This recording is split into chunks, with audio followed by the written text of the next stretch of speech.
नमस्कार दोस्तों, स्वागत है आपका अपने ही ज्योतिष तत्वांग यूट्यूब चैनल पर।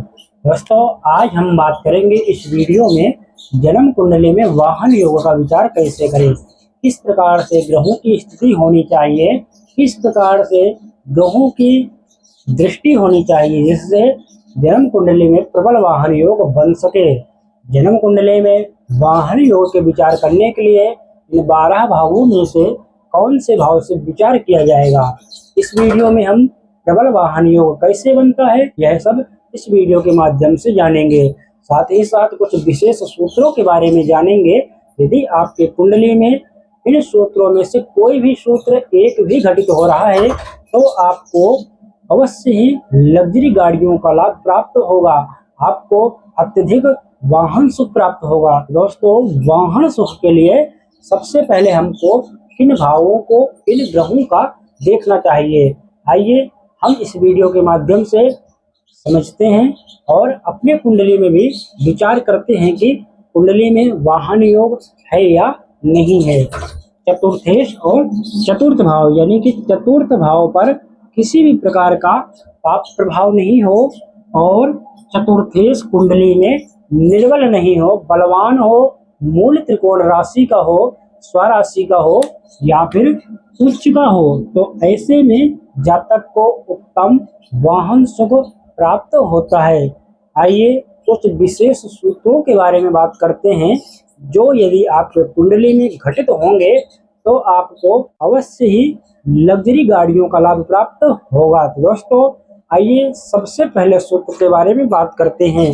सबसे पहला सूत्र है, यदि धनेश लग्न में हो और दशम भाव का स्वामी जो दशमेश धन भाव में हो, चतुर्थ भाव में उच्च का ग्रह बैठा हो, जैसे कि ये मेष लग्न की कुंडली है तो धनेश इस लग्न में शुक्र हुए तो शुक्र यहाँ पर लग्न में विराजमान हो और इस लग्न में दशमेश शनि होते हैं तो शनि यहाँ पर धन भाव में विराजमान हो।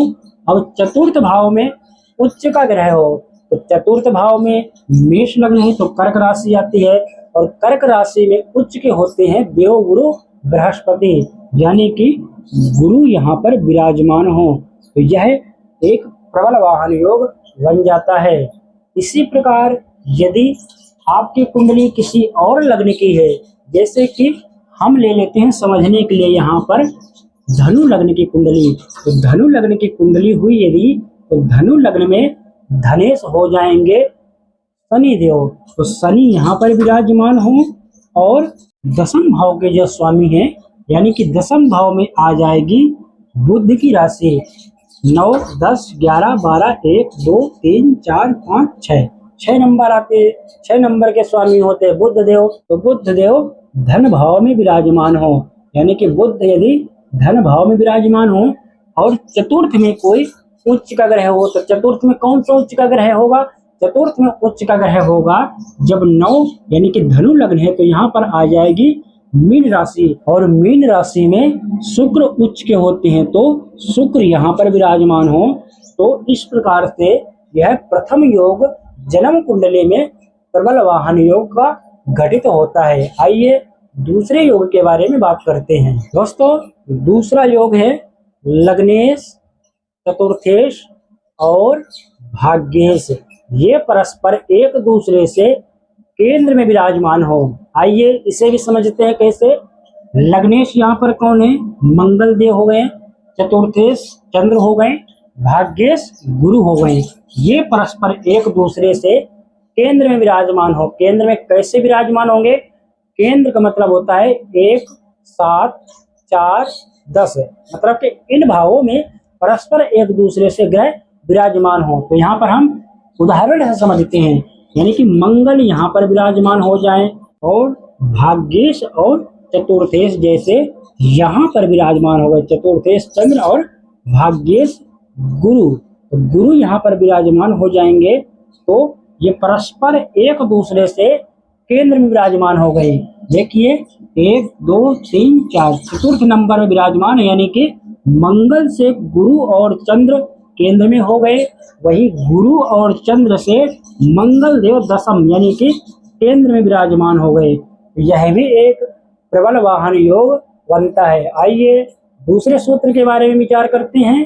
दूसरा सूत्र है चतुर्थेश और पंचमेश का परिवर्तन हो जाए, यानी कि चतुर्थ भाव में जो राशि पड़ी है, चतुर्थ भाव में यहाँ पर कर्क राशि है, तो कर्क के स्वामी पंचम में आ जाएं। पंचम में मतलब सूर्य के घर में आ जाएं, चंद्र यहाँ पर आ जाएं, और जो पंचम भाव में राशि है पंचमेश चतुर्थ में पहुंच जाए, यानी कि सूर्य यहाँ पर पहुंच जाए, तो ऐसे में जातक की कुंडली में यह भी एक वाहन योग हो जाता है। याद रखें, चतुर्थेश कोई भी हो सकता है, जो भी ग्रह चतुर्थेश होगा वह पंचम में आएगा, पंचमेश जो ग्रह होगा वह चतुर्थ में आ जाएगा, तो जन्म कुंडली में वाहन योग का निर्माण हो जाता है। आइए दूसरे सूत्र के बारे में बात करते हैं। दूसरा सूत्र है शुक्र से चंद्र सप्तम में विराजमान हो, जैसे कि शुक्र यहाँ पर विराजमान हो और चंद्र यहाँ पर विराजमान हो जाएं, तो यहाँ शुक्र से सप्तम चंद्र विराजमान हो जाएंगे, तो यह भी एक वाहन योग हो जाता है। यह योग भी जातक को बहुत अच्छा वाहन सुख प्रदान करता है। आइए और दूसरे योग के बारे में बात करते हैं। यदि धन भाव में शुक्र और चंद्र की युति हो, तो यह भी एक प्रबल वाहन योग बनता है। यदि आपकी कुंडली में धन भाव में शुक्र और चंद्र की युति हुई, तो आपको उत्तम वाहन सुख की प्राप्ति होगी। याद रखें, इन सभी योगों में से विशेष करके कोई ग्रह बलवान हो तो वह शुक्र को देखना चाहिए, क्योंकि शुक्र जो होते हैं वाहन के लग्जरी लाइफ के कारक ग्रह माने जाते हैं। इसलिए शुक्र यदि बलवान होंगे और ये योग आपके कुंडली में बढ़ रहे हैं और शुक्र भी आपकी कुंडली में बलवान है, तो आपको अपने जीवन में वाहन सुख की प्राप्ति अवश्य होगी। आज के लिए इतना ही, मिलते हैं अगली किसी वीडियो पर। वीडियो देखने के लिए आपका बहुत बहुत धन्यवाद।